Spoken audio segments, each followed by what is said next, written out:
Yo, leo na kipengele cha kutengeneza Tower X ya 1500 na 1000. Nikaanza kusoti chuma, si tunaita members. Ya baada ya kubaliza nika joint leg, ya machuma makubwa ya tunaita kama leg, yani ni miguu.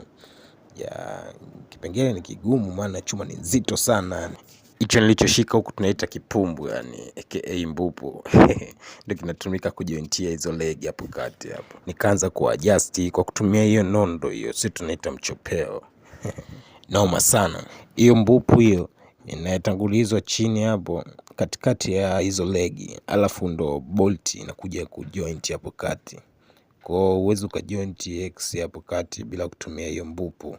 Ya kama unavyoona bolt hapo kaingia. Nikaanza kupanga memba. Hapo nimechoka, ngoja nipumzike kwanza. Kazi na dawa, si ndio? Unahisi kwamba umepata visa, yani kila kitu umemaliza, kila kazi na approach ni giza. Haya maisha na liza, haya maisha yako speedy, najitahidi siwa mwisho kwenye ligi. Ndo maana naenda mchaka, ndo maana naenda mchaka. Haya maisha yako speedy, najitahidi siwa mwisho kwenye ligi. Ndo maana naenda mchaka, ndo maana naenda mchaka. Nikabusti na kashumpe pale, morali ikaja, ni mchaka.